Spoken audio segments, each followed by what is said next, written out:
Hola, bueno, ¿arranco? ¿Ya? Hola, buenos días a todos. Quería arrancar en esta mesa que tiene como título La posición femenina en la literatura romántica, dar la bienvenida a mis colegas, a Sara Arbícer, a Sara Cohen y a Alicia, y amigas, a compartir este intercambio en relación a esta temática que me parece que es sumamente interesante. En segundo lugar, quería también aprovechar este día que a partir de los chats que empezaron a recibir, que es el Día del Psicólogo, así que feliz día a todos los psicólogos. Aunque mi colega Sara Cohen en la introducción me aclaró de que en un punto somos todos, estamos perteneciendo al mismo grupo, sean médicos o psicólogos, porque el psicoanálisis nos ha como unido. Y en tercer lugar, quería agradecer a la Secretaría Científica y al equipo, y especialmente a Mirta Goldstein, por la invitación y el armado de la mesa. Y en ese sentido, el agradecimiento quería como hacerlo de alguna manera doble, por un lado al armado de la mesa, y por otro lado, también agradecerle de que la temática que un poco, digamos, nos propuso para esta mesa, por lo menos a mí, no sé si a mis colegas, pero me permitió como salir un poco de la sensación de abrumación de estos tiempos que están corriendo, de lecturas reiteradas y que uno quiere, por un lado, quiere tratar de entender lo que está pasando con el tema con el encierro, la pandemia, los cuidados, la tecnología y las pantallas que estamos ávidos de poder entender, y a veces también estamos como un poco como sobrecargados de lectura e información, y un poco la temática que nos propuso Mirta, sobre la posición femenina en la literatura romántica, o sea, abrir este espacio sobre el romanticismo fue como una especie de, ay, qué alivio empezar a leer un poco de otras cosas. Y creo que puede llegar a ser esta mesa, puede ser como, bueno, un paréntesis un poco en todo este clima por momentos tan arrasador en las cabezas de cada uno, en los trabajos y en los tiempos que están corriendo. Antes de dar la palabra a las invitadas a la mesa, y con mi carácter de conductora, como me propuso Mirta, voy a hacer una pequeña introducción con algunas preguntas para que puedan servir de disparador para las presentaciones y el intercambio a posteriori. Voy a arrancar citando un poeta, Novalis, un representante emblemático del romanticismo, que nos ofrece, para mi gusto, la mejor definición de lo romántico. Cito: en cuanto doy alto sentido al ordinario, a lo conocido, dignidad de desconocido y apariencia infinita a lo finito, con todo ello yo romantizo. Sabemos que el romanticismo surgió en una época en que la revolución industrial había modificado las concepciones del trabajo. Se piensa que la sociedad y los seres humanos deben cumplir con las necesidades de la industria, y el mundo parece convertirse en una máquina uniforme. La razón crítica de la Ilustración alteró la fe, y las concepciones divinas del mundo disminuyeron considerablemente. El romanticismo literario, sabemos que se caracterizó por elevar la imaginación y la sensibilidad frente a la razón, por lo que las pasiones y las fantasías ocupaban un lugar central. Este sentimentalismo construyó amores absolutos, ideales y perfectos. Este clima de época sabemos que comenzó a finales del siglo XVIII y adquirió una expansión importante durante el siglo XIX. Sabemos que se expresó en la literatura, en la música y en la pintura. La obra freudiana fue receptiva a este espíritu de época. Freud, heredero del romanticismo alemán, nos presentó una forma de adentrarnos en el inconsciente y rescatar así lo más oscuro de la subjetividad. Sabemos por las lecturas que escritores románticos alemanes como Goethe, Schiller, Schelling, Hensen, Heine, Schnitzer, entre otros, los podemos encontrar en muchísimos de sus trabajos. Freud utilizó los poemas de los poetas citados para argumentar tanto conceptos teóricos como para ejemplificar la situación de algunos casos clínicos. Momentos importantes a lo largo de su obra surgen argumentaciones que las sostuvo con citas de poemas que le permitieron dar forma a su pensamiento. ¿Se acuerdan sobre la sexualidad femenina? El poema de Heine, que es muy, muy representativo. Hay un texto de Emiliano Galende que se lleva como título Sexo y amor, anhelos e incertidumbres de la intimidad actual. Es un texto bastante antiguo, es del 2001, que dice así, y me sirvió para introducir como otro aspecto de la temática. Dice, el amor romántico constituyó un ideal femenino de romper con la sexualidad dominada por el imaginario de los hombres. Trata de reunir en una misma narrativa la posición amorosa, la libertad sexual, la autonomía para elegirse mutuamente, rompiendo con la disociación masculina entre mujer sagrada y prostituta, uniendo amor y sexualidad.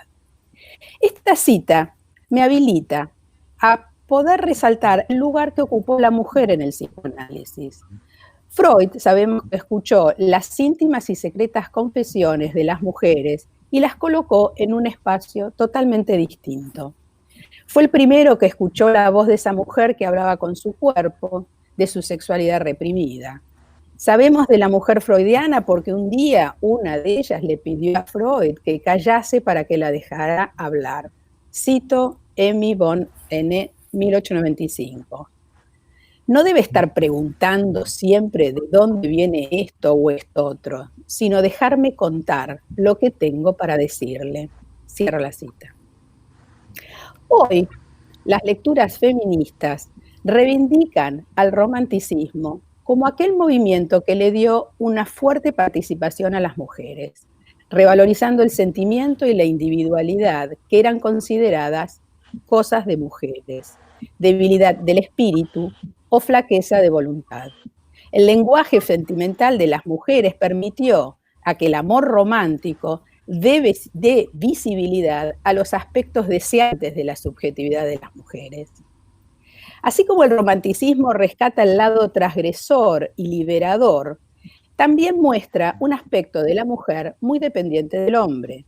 Esta reacción, que podríamos referirla como de, entre comillas, patriarcado naciente, autoras de estudios de género la denominan la misoginia romántica. Cito acá a Pilar Errázuriz Vidal, es una psicoanalista, es psicóloga chilena, psicoanalista feminista chilena. Dice en su libro, que se llama Misoginia romántica, psicoanálisis y subjetividad femenina, que el psicoanálisis hereda las huellas del discurso misógino y que al no ser impermeables a ella, permite a su vez construir un nuevo paradigma en la lectura de las subjetividades. Siguiendo esta línea, me pregunto, ¿de qué manera podríamos pensar al espíritu romántico desde los aportes que nos brindó Lacan en sus seminarios de los años 70? Sabemos que la economía libidinal, responsable de las modalidades de cada sujeto, tiene que obtener su propia satisfacción, está más allá de su anatomía. Lacan construye entre los seminarios 18 y 20 las llamadas fórmulas de la sexuación. Es un largo recorrido en donde refiere que las diferencias entre la posición masculina y la femenina en relación al goce van por la vía de la lógica y no de la anatomía. Si lo masculino o femenino constituye un orden, lo hacen por su decir, aclara Lacan. Se trataría de una manera de decir que deriva de una lógica que se escribe, y esto es lo que permitiría la construcción de lo que llama Lacan las fórmulas de la sexuación. Por lo tanto, referirnos a la posición femenina o a la posición masculina no es atribuible al hombre o a la mujer, sino que ambos están implicados en las dos posiciones. En función de estas coordenadas que acabo de desarrollar, ¿en qué lugar quedaría el amor romántico? Podríamos afirmar, de acuerdo a estos aportes lacanianos, que el amor romántico no solo atraviesa a las mujeres, también atañe a los hombres, ya que la fractura estructural de la sexualidad humana, que por definición es siempre sintomática, trae sufrimiento, tanto a mujeres como a hombres. Por lo tanto, todos navegamos por esas aguas. Bueno, esta es mi pequeña introducción. Ahora voy a dar lugar a Sara Sussman de Anviter. Sara, te voy a presentar. Sara es médica, miembro titular en función didáctica de la Asociación Psicoanalítica Argentina y de la IPA y de PEPAL, profesora titular de seminarios del Instituto Ángel Garma, de APA, especialista en niños, adolescentes y familias, ex coordinadora del Departamento de Psicoanálisis de Niños y Adolescentes de APA en varios periodos, ex coordinadora del Departamento de Familia y Pareja en APA en varios periodos, ex integrante de las comisiones de ética, instituto, revista, centro RACAR de APA. Actualmente es asesora científica del Departamento de Niños, integrante de la Comisión de Cultura de APA. Autora del libro Familia y Psicoanálisis con Niños y Adolescentes, coautora del libro Aportaciones al Psicoanálisis de Niños, Una travesía por la fábrica de sueños, Psicoanálisis de Niños y Adolescentes, Trabajando en cuarentena en tiempos de la pandemia, compiladora y coautora de los libros a partir de Freud, Literatura y Cine, Encuentros con el Psicoanálisis, ambos de reciente publicación, autora de numerosos artículos de la revista de Psicoanálisis, La Época Online y otras publicaciones desde 1975. Autora de notas para los medios, diarios, televisión, de divulgación de temas de psicopatología infantil, prevención y cuidado de niños y adolescentes. Escritora de cuentos de ficción. Sara, te damos. Bueno, muchas gracias, Laura. Buenos días a todos. Agradezco a Mirta Goldstein y al equipo de la Comisión de Enseñanza la invitación a participar de este panel. El romanticismo, como dijo antes Laura, fue un movimiento cultural y político que se originó en Alemania a finales del siglo XVIII y se desarrolló fundamentalmente en la primera mitad del siglo XIX, extendiéndose por todo el mundo, y que continúa ejerciendo su influencia hasta la actualidad. Su característica fundamental fue la ruptura con la tradición, el orden y la jerarquía de valores culturales y sociales imperantes, y durante este periodo encontramos grandes obras de la literatura universal que fueron capaces de traspasar las fronteras y atravesar el túnel del tiempo. La magia de estas historias de ficción representan una épica de la transmisión del lugar de la mujer. Las novelas nos ofrecen la posibilidad de un viaje histórico y psicológico para entender el pasado y también el presente de la subjetividad femenina en su tiempo y en el nuestro. Grandes heroínas románticas, universalmente reconocidas, son las protagonistas de las novelas Ana Karenina y Madame Bovary. Ana Karenina, de León Tolstoy, es una de las grandes ficciones rusas. Todas las familias felices se parecen, pero las infelices lo son cada una a su manera. Este comienzo de la novela se ha convertido en una de las más célebres citas de la literatura. El azar asocia el encuentro de Ana con el conde Bronsky en la estación del tren de Moscú y con la muerte de un obrero arrollado en las vías, todo al mismo tiempo.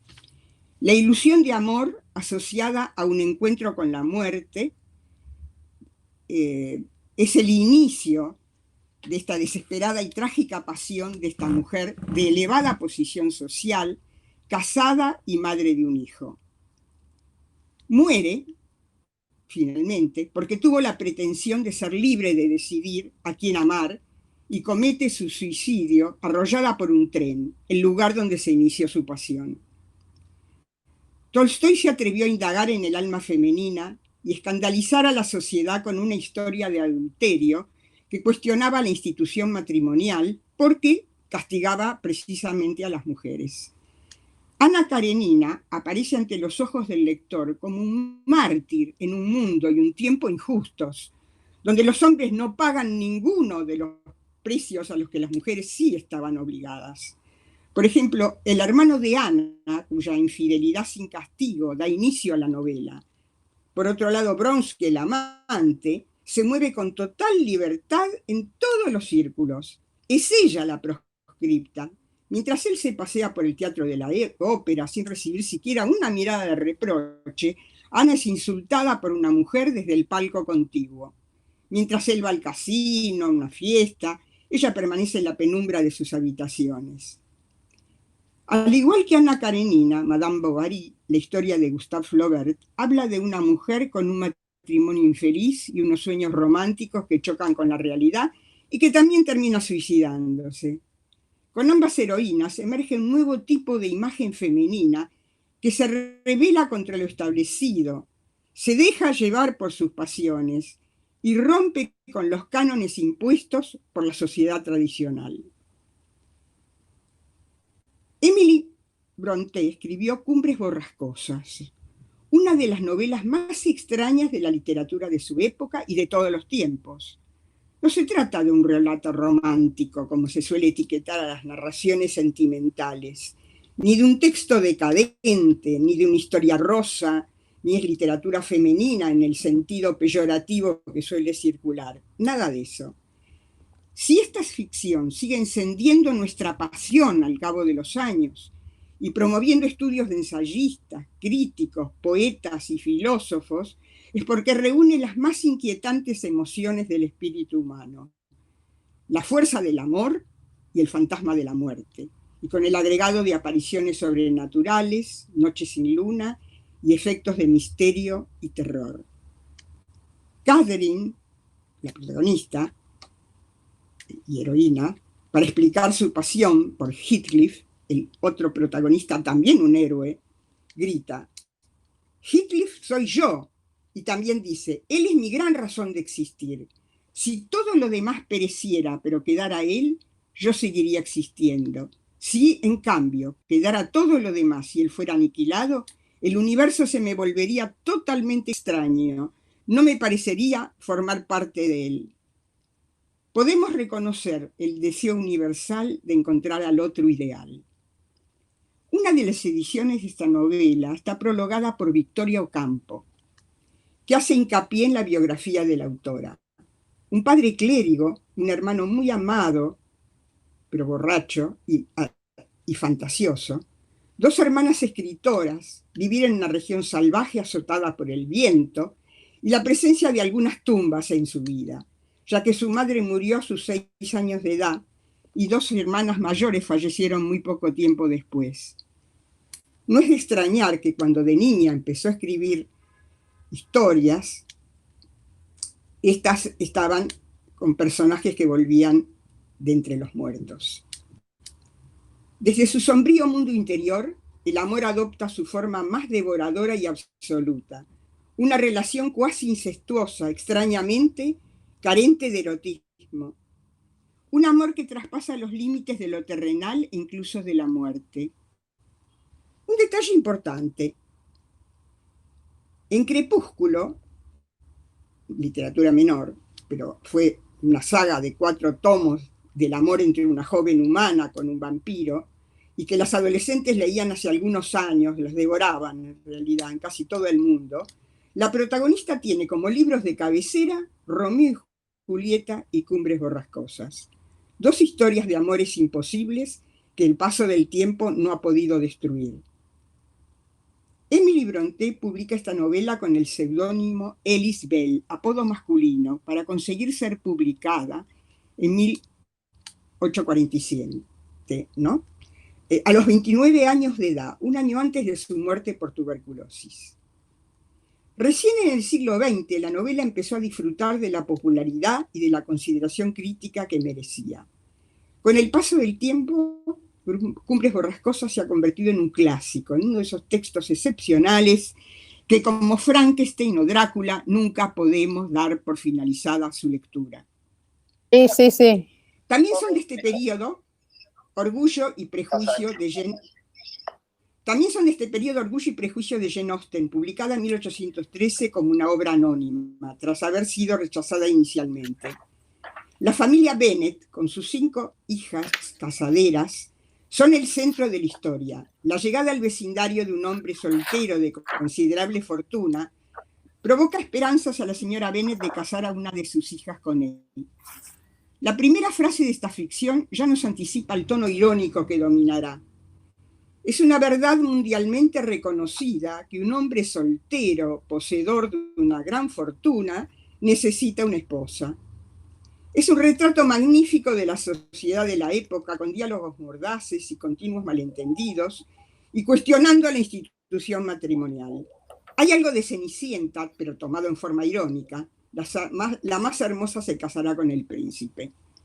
Emily Brontë y Jane Austen nunca se casaron, al igual que el estadounidense Louisa May Alcott, la autora de Mujercitas. Otra novela de este periodo, donde encontramos la sensibilidad y sentido de la tragedia romántica con el costumbrismo realista. Relato escrito por encargo y leído por varias generaciones de mujeres, y donde el alter ego de la narradora está personificada por Jo, diminutivo masculino de Josephine. Además, en contra de su voluntad en la ficción, la autora tuvo que llevar a su heroína al matrimonio por exigencias del editor. Jo de Mujercitas inspiró a muchas mujeres a querer ser escritoras. Simone de Beauvoir lo cuenta en Memorias de una joven formal. La muy famosa creadora de Harry Potter, Rowling, menciona haberla leído en su infancia y determinado su vocación. Elena Ferrante, en la saga de 4 tomos de Las dos amigas, relata que en la década del 50 las protagonistas, Lenu y Lila, de un barrio pobre de Nápoles, a los 7 años de edad consiguen unas monedas y deciden comprar juntas un ejemplar del libro. La leen juntas una infinidad de veces, repiten de memoria muchos pasajes de la novela, se prometen que serán escritoras cuando sean grandes y ganarán su propio dinero escribiendo historias, y una de ellas lo logra. En las novelas mencionadas señalé el lugar que la mujer ocupaba en aquella época como protagonista y además como autora, ya que tenía muchas limitaciones para ser publicada, pero también la forma como se revelaba y hacía escuchar su voz. Esa conducta luchadora se puede rastrear desde tiempos antiguos. Han sido un factor importantísimo en la educación y en la transmisión oral de conocimientos, ya que en el mundo romano los hombres querían que las mujeres estudiaran y leyeran mucho para beneficio de la educación de los hijos varones, que ellos deseaban que fueran los futuros líderes políticos, los oradores y los abogados. Pero no interesaba la educación de la mujer para ella misma, sino como una herramienta instrumental para enseñar a otros.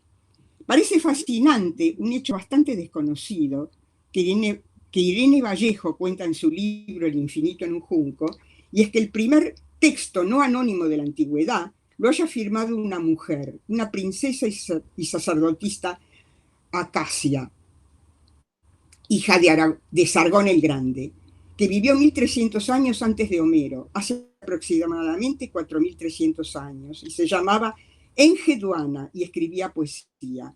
Gracias a que su nombre aparece como firma de los signos religiosos que escribió en tablillas de arcilla, ha sido posible identificarla como el primer autor conocido de la historia. Las mujeres de las altas capas de la sociedad sumeria tenían un relevante papel social. Su principal devoción de Enheduanna era para Inanna, que era diosa del amor y de la guerra, y a esta divinidad dedicó 3 poemas que han llegado hasta nuestros días. Cantó y celebró la dicha de escribir, que consideraba una fiesta, como alumbrar, dar nacimiento. Decía que cuando escribía, recibía la visita de la diosa Inanna, que se apoderaba de ella, que entraba en su cuerpo y que después de esa posesión ella daba a luz las palabras. Era el parto del poema. Esa imagen de crear como una forma de procrear es profundamente femenina. Bueno, dejo aquí. Gracias, gracias Sara. Muy interesante tu ponencia. Voy ahora a dar lugar a la presentación de Sara Cohen. Voy a leer unos pequeños datos de Sara. Sara es psicoanalista, miembro titular de APA y psiquiatra infanto-juvenil, miembro del Servicio de Salud Mental Pediátrica del Hospital Alemán. Asimismo es poeta, ensayista y traductora de poesía de lengua francesa. Entre sus libros de ensayo figuran El silencio de los poetas, La niñez cautiva, Salud mental infantil y juvenil y Morir joven, clínica con adolescentes. Entre sus libros de poesía, los más recientes son Una conversación que no tuvo lugar y Detrás de la cabeza. Recibió en 2 oportunidades la beca Faculty Research Program del Consejo Internacional de Estudios Canadienses en los periodos 2003, 2004 y 2011 y 2012. Sara, te escuchamos. Activa tu micrófono.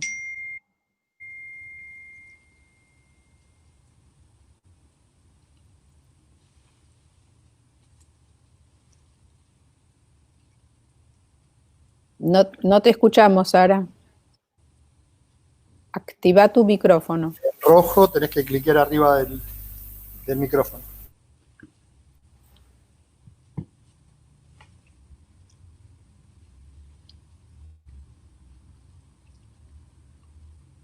¿Podés activar tu micrófono?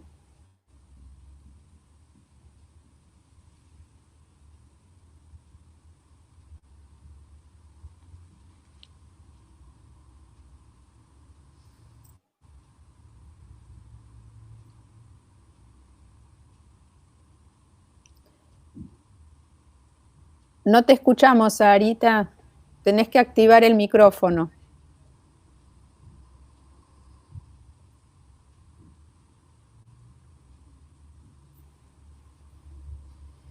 Bueno, cuestiones técnicas.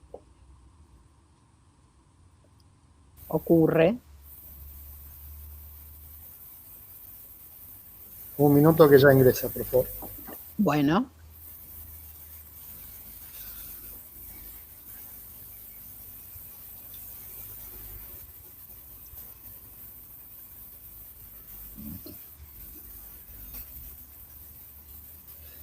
No, ¿podrías presentarla, Alicia? No. Laura? Bueno, Ali, entonces voy a presentarla a Ali hasta que ingrese de vuelta Sarita. Estas cosas ocurren, pero bueno.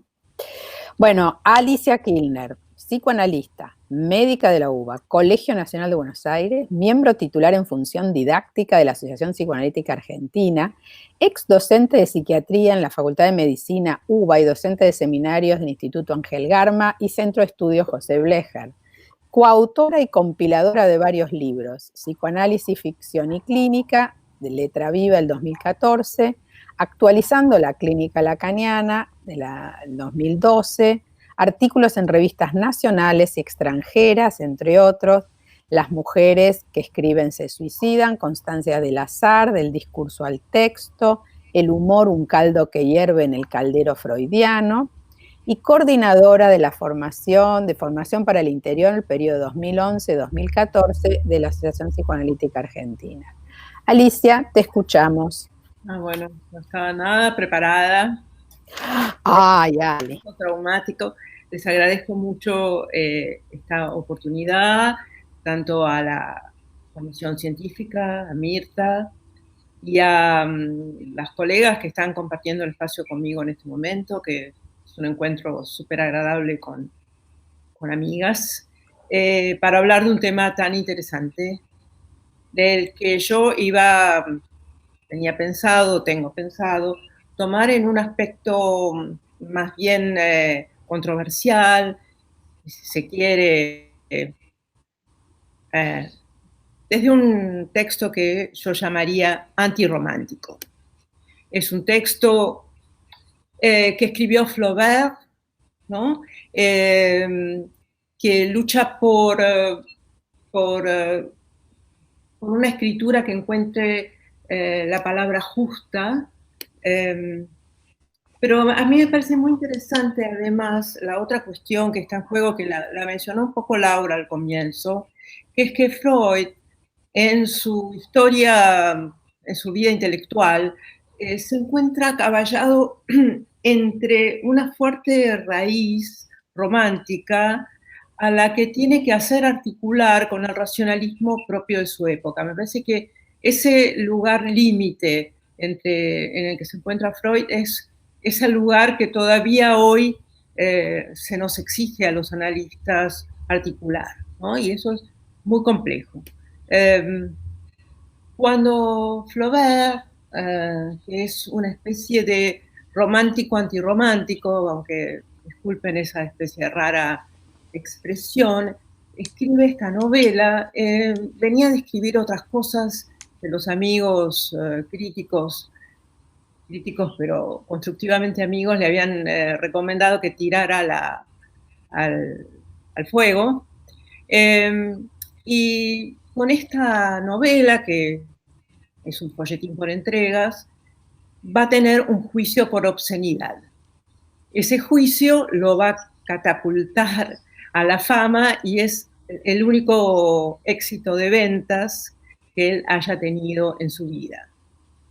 Y entonces volvemos a las definiciones de Laura, de Sarita, de ese romanticismo que precedió a Flaubert como exaltación pasional y preeminencia de una subjetividad hipertrófica, que es muy criticado en la novela. La novela de Emma Bovary, digamos, Madame Bovary, una historia de provincia se llama, nos muestra, por ejemplo, entre muchas otras cosas, a un personaje, Emma, que es la primera compradora compulsiva de la historia literaria, ¿no?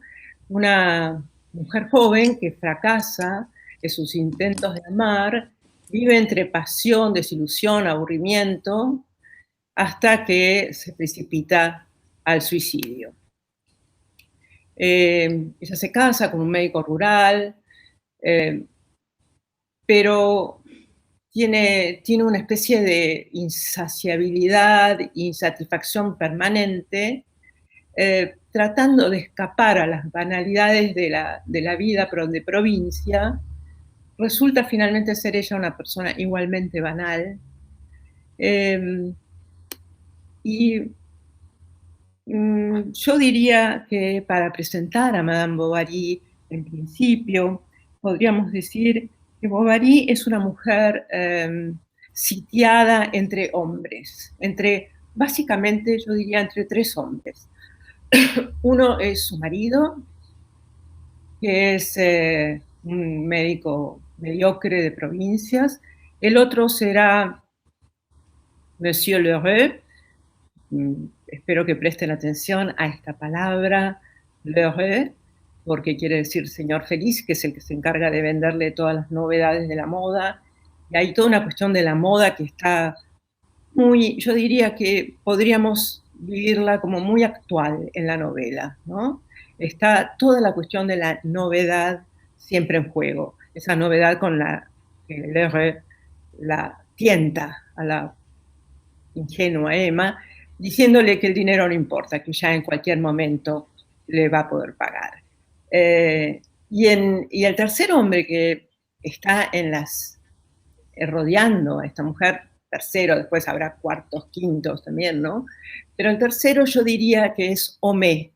Y aunque Homais tiene un papel relativamente lateral en la obra, Homais es un farmacéutico del pueblo donde ellos viven, Yonville es un pueblo medio mítico, que se encarga de hacer una cientificidad solemne, y mediocre, ridícula, pero que me parece que no hay que dejar de tener en cuenta a este personaje, porque finalmente con este personaje se cierra toda la novela.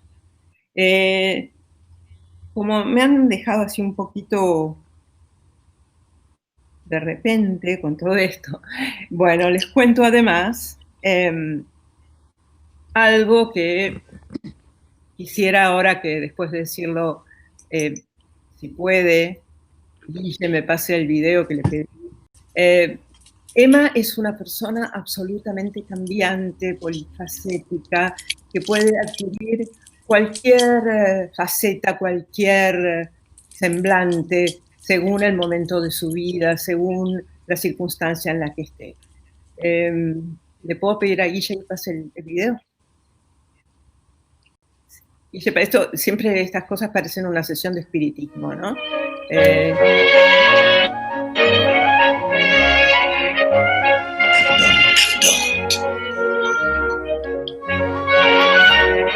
Amanesc. Naïve. Rêveuse. Amoureuse. Passionnée. Exaltée. Secrète. Infidèle. Révoltée. Provocante.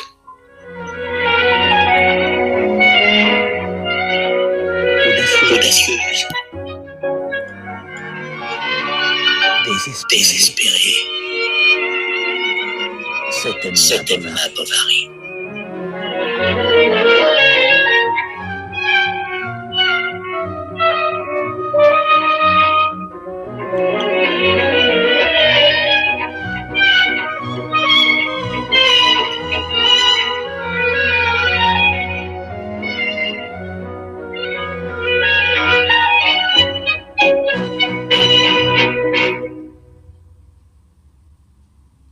Bueno, gracias, Guille.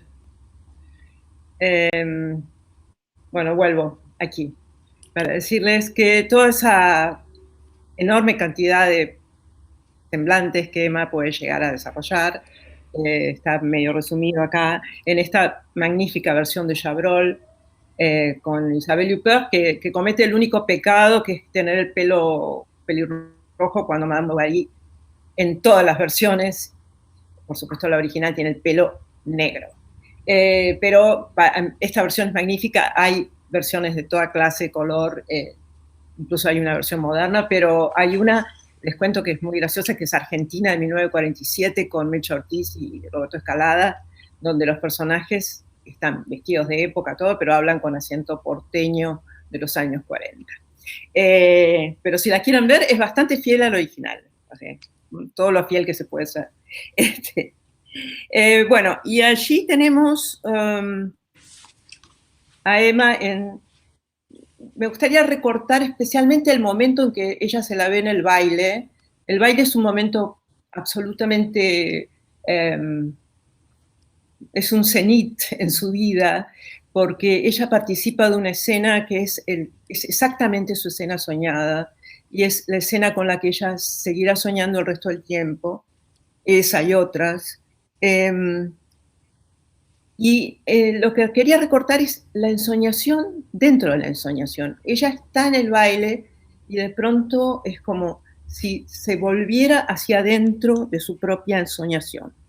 Ahora, todo esto no es para hablar bien de Emma, ni siquiera para hablar mal, pero Flaubert no es crítico sutilmente, porque él no opina al estilo de un escritor realista, él no opina no emite opinión, aunque podemos deducir que no piensa lo mejor de ella, sobre todo siendo una mujer tan poco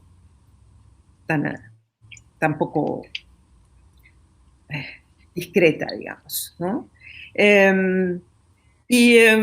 Lo que va a decir Vargas Llosa es que bajo ese rostro de mujer delicada hay un hombre decidido, Y para decir algo más, yo diría que la tragedia de Emma es no ser libre, ¿no? Entonces Emma es muy controversial, incluso en el feminismo, porque Emma no se conforma con eso que le toca, pero a la vez, como decía Laura antes, es terriblemente dependiente de los hombres.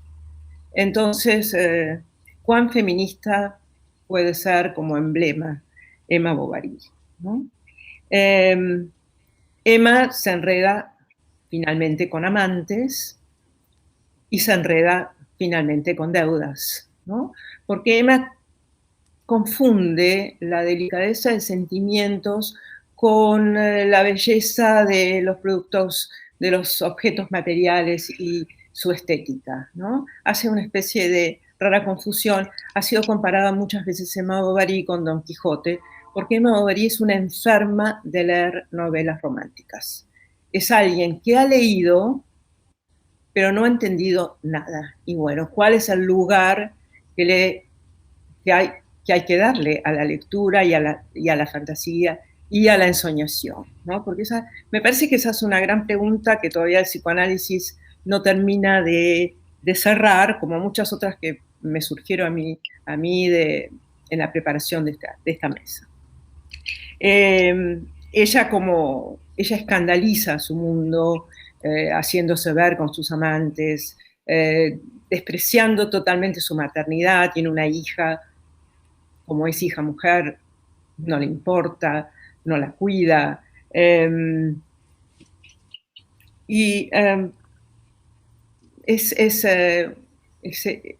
relación con sus amantes, generalmente los termina asustando en una posición excesivamente virilizada, diría yo, ¿no? Y aquí llegamos a este punto que me parece que es interesantísimo, que creo que lo planteaba Laura al comienzo, y lo plantea Sarita también. ¿Cuál es la distancia? ¿Cómo jugar esa distancia entre lo real y lo fantasiado, ¿no? Cómo la fantasía es estructurante y a la vez puede desviarnos absolutamente del camino, ¿no? Y me parece acá que voy a hacer una pequeña detención en una cosa muy, muy interesante, que es el bovarismo, ¿no? Un contemporáneo de Freud que se llama Jules Gaultier, un filósofo francés, hereda, digamos, rescata de la novela de Flaubert una especie de marca para la cultura, que es esto que se llama bovarismo. Que alguien podría decirme, bueno, pero finalmente Emma es una histérica de marca mayor y todo lo que le pasa es por histérica y por insaciable y por insatisfecha. Ahora, lo que dice este filósofo es que el bovarismo no es solo de las mujeres, que el bovarismo no es solo de ciertas mujeres, no es solo, es una especie de cuestión constitutiva del ser humano. Y a mí me pareció muy interesante esa afirmación. Primero, esa marca que deja Flaubert en la cultura, haciendo del bovarismo una especie de enfermedad. Y después, que me parece que de esta cuestión del bovarismo uno podría desprender muchas otras preguntas. Por ejemplo, no solo si todos estamos constituidos en una especie de ideal bovárico, como el que tenía Emma, que era, bueno, hay otra vida en otro lado, más lujosa y más satisfactoria, sino que es una especie de enfermedad humana universal que a todos nos atañe, ¿no?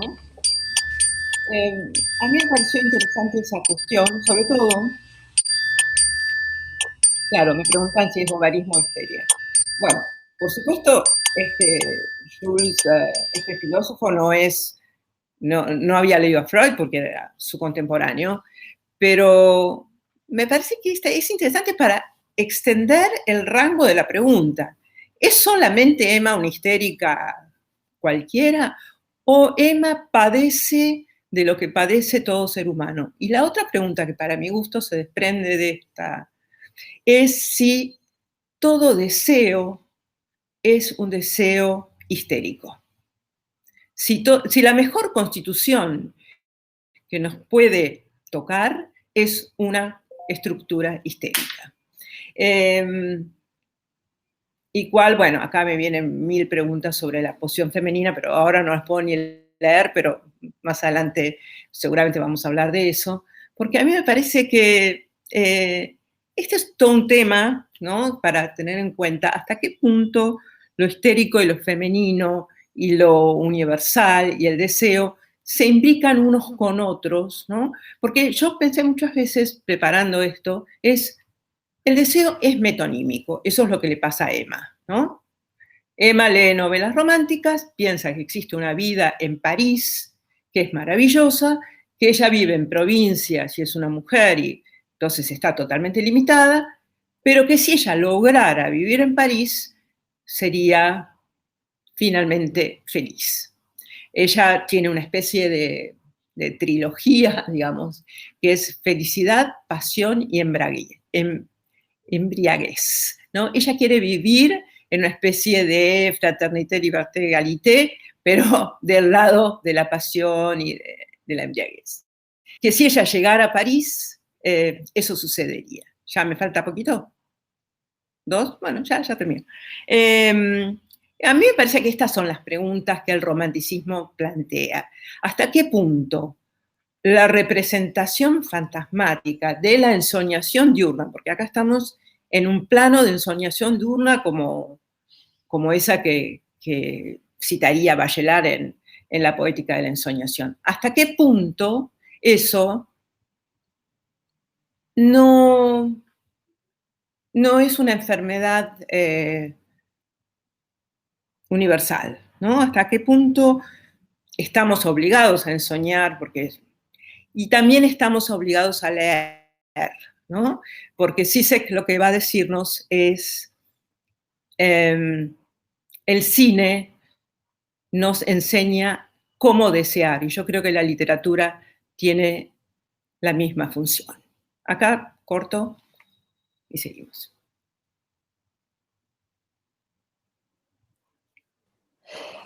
Gracias, Ali. Muy buena tu presentación. Ahora sí, le voy a dar la palabra a Sara. Sara Cohen. Se tiene que desmutear. Desmuteate, Sarita. Hay un microfonito, ¿lo ves? Ahí va. Estamos, ahí está. Ahí está. Bueno, buenos días. Bueno, muchas gracias por la invitada participación en esta mesa.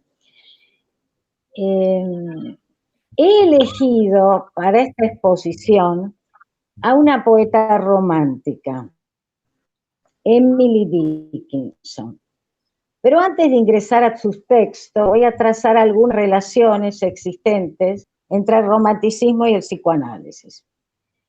No quisiera dejar de decir que abordar la literatura romántica en este periodo pandémico tiene un matiz muy particular, debido al costado fantasmático tan incrementado en los confinamientos, dado que han quedado coartadas varias vías de un hacer en el mundo que le deparan al sujeto en muchas oportunidades una facilitación del corrimiento respecto de un lugar asignado. Existen distintas maneras de abordar esto. Una podría ser hablar acerca de las lecturas de Freud y de los autores románticos por él mencionados, Goethe, Schiller, Heine, o inclusive los de desarrollos muy importantes efectuados por él a partir de textos como el que hiciera a partir de un cuento de Hoffmann. Otra manera podría ser la de ubicar algunas temáticas presentes en la literatura romántica y en el psicoanálisis, que por supuesto deparan distintos avatares en la teoría y en la práctica del psicoanálisis. Voy a tomar esta última vertiente. Paul Laurent Assun, en un texto titulado Inconscient romantique, Freud et le romantisme, aborda esta temática y voy a comentarles algunas de las puntuaciones que él hace que me interesaron para luego pasar a Emily Dickinson. Algunas de las cosas que dice Paul Laurent Assun sería: las afinidades entre el romanticismo y psicoanálisis hay que buscarlas en la experimentación de la subjetividad y sus divisiones, de la cual el romanticismo toma nota para lo que será el sujeto del psicoanálisis, en el que el saber del inconsciente se postula como instancia. El romanticismo hace un culto a la subjetividad. Se trata de un sujeto autocentrado que aspira a la alteridad. El psicoanálisis viene a desarrollar en el orden del saber lo que el romanticismo reconduce al orden del misterio. El psicoanálisis hace corte a través del saber en el fantasma, pero es como si el romanticismo hubiese trabajado para el psicoanálisis. ¿No era necesario que el fantasma haya sido magistralmente aislado para ser transmitido y sometido al análisis? Bueno, estas serían algunas de las cosas que se plantea Assun. Para ingresar a los textos de Emily Dickinson voy a referirme a algunos temas caros en el romanticismo, porque mencionarlos da elementos para establecer una pequeña hoja de ruta en los poemas elegidos para esta ocasión.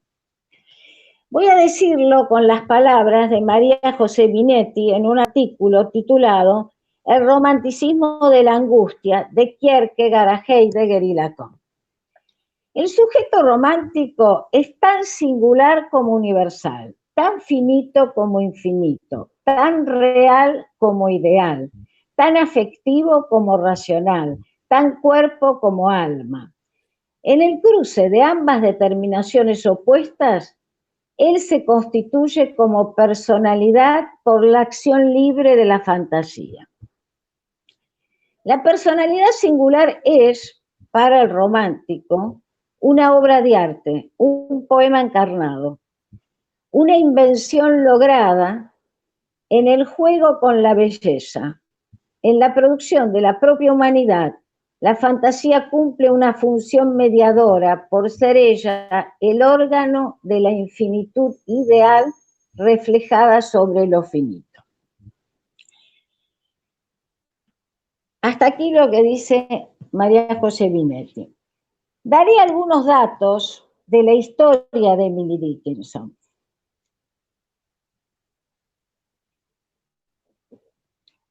Poeta norteamericana que nació en 1830 y murió en 1886, ella decidió aislarse.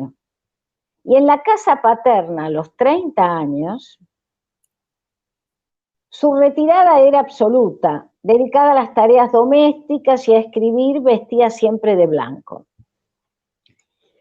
Se le atribuyen distintos amores, pero eran amores a la distancia y por correspondencia.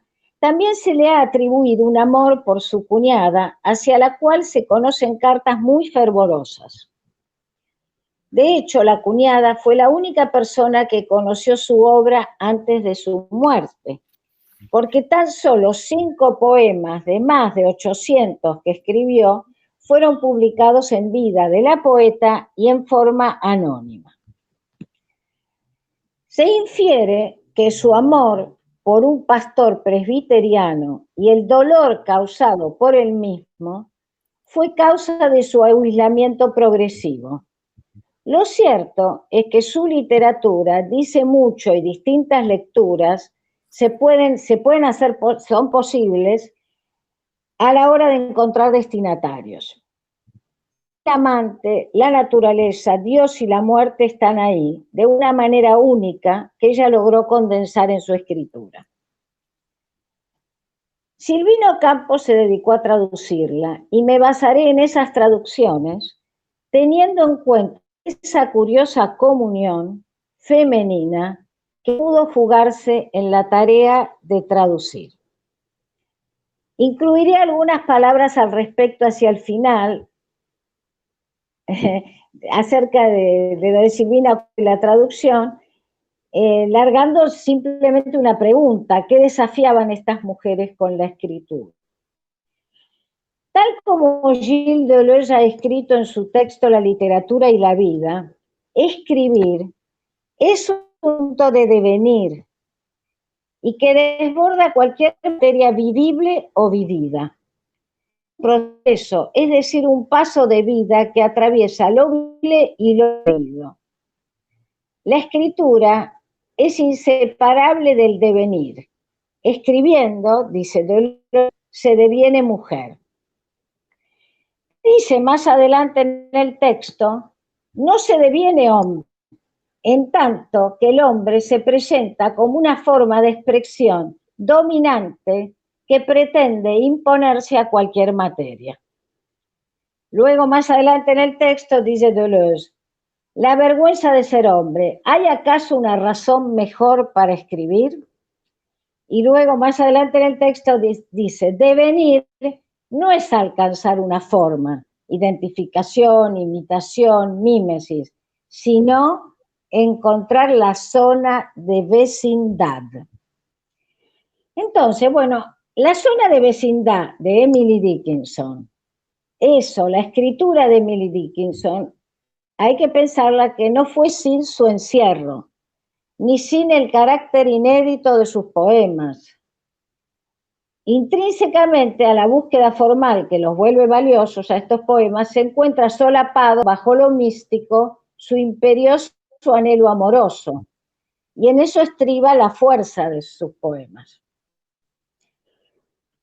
En esta parte, porque no sé si habrá una segunda vuelta, pero en esta primera vuelta de esta exposición, voy a ubicar en ese devenir de la, en esa zona de vecindad, algunos versos atinentes a ese devenir femenino de escritura, para volver luego a otros textos, si hay tiempo o posibilidades, en la mesa, ¿no?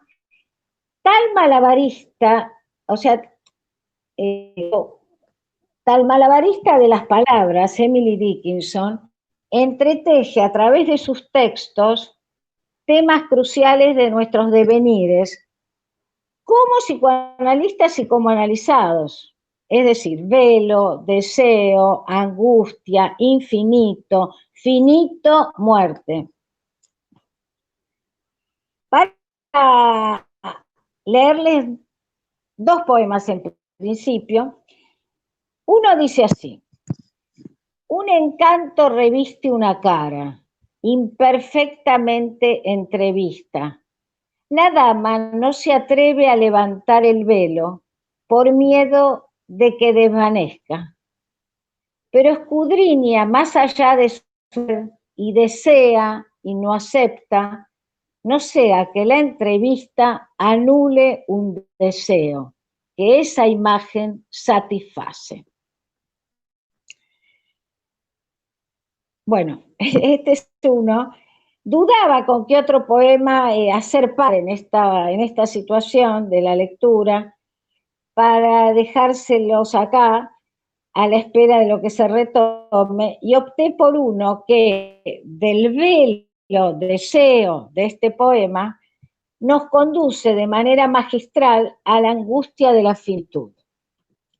Y dice así: hay un cierto sesgo de luz en la tarde de invierno que oprime como la profundidad de las catedrales.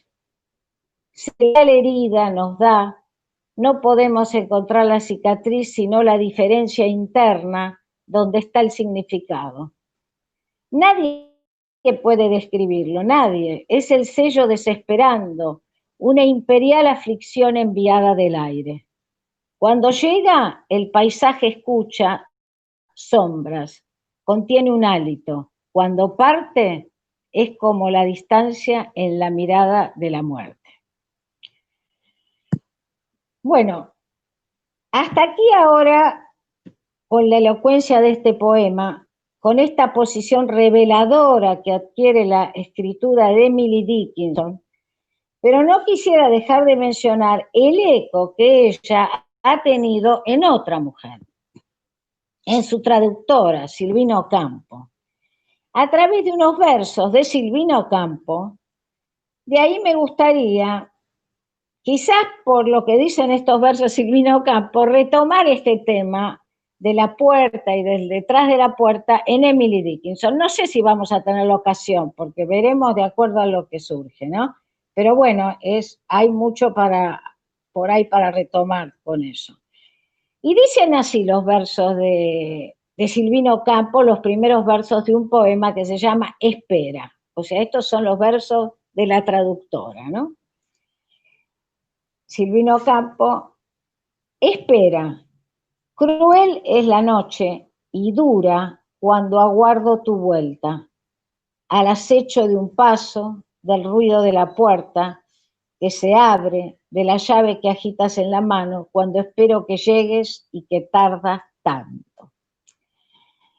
Bueno, acá hay un tema con el tema de las puertas, las esperas, los ámbitos, como los interiores, y bueno, que después hay unos poemas de Emily Dickinson que no se pueden creer respecto de este tema de los fantasmas y los interiores y las puertas, en fin. Por eso me quedo acá, porque creo que estoy en el tiempo, no sé, Laura,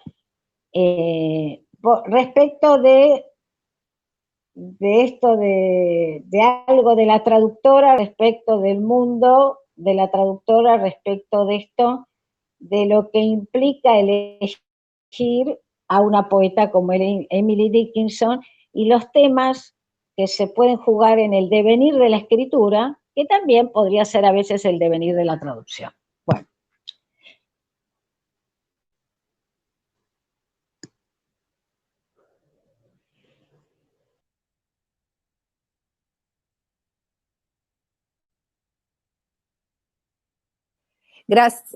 Gracias, Sara. Hay varias preguntas en el chat que me están llegando. Por ahí voy a leer algunas y después voy a ir dando la palabra a cada una, ¿les parece?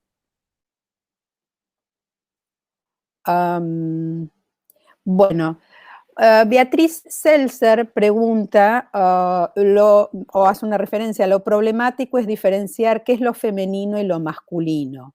Cristina Salas dice, ¿en la literatura se trata de una posición femenina o es una posición en una escena donde los hombres son necesarios y esto también? Liliana Pérez habla de leer a Bovary con las coordenadas de la época, lo aclara.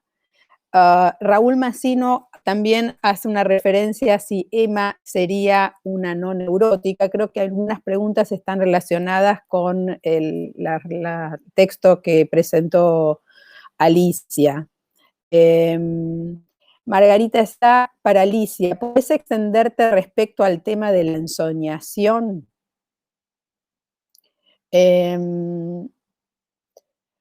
Liliana Polaco. Bueno, muy interesantes las mascaradas de las protagonistas y dejar abierto si solo se trata del tema de la insatisfacción llevada a su límite, no sin relacionarlas con la estructura del deseo. Yo creo que esto se puso como en evidencia, ¿no? Algo en relación a si todo deseo es un deseo histérico, que era una pregunta que hizo Alicia. Diana Siegel también dice, la ensoñación diurna es considerada por Freud como una forma de masturbación particularmente femenina, sobre todo en la época romántica. ¿Qué piensan las expositoras de este concepto? Bueno, hacemos una pasada y después vuelvo seguimos las preguntas. ¿Quién quiere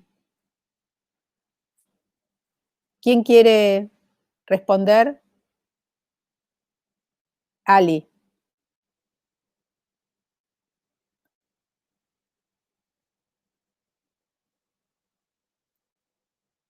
Alicia, te fuiste.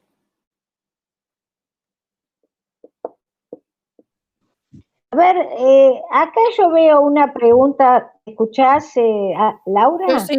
Sí, dale.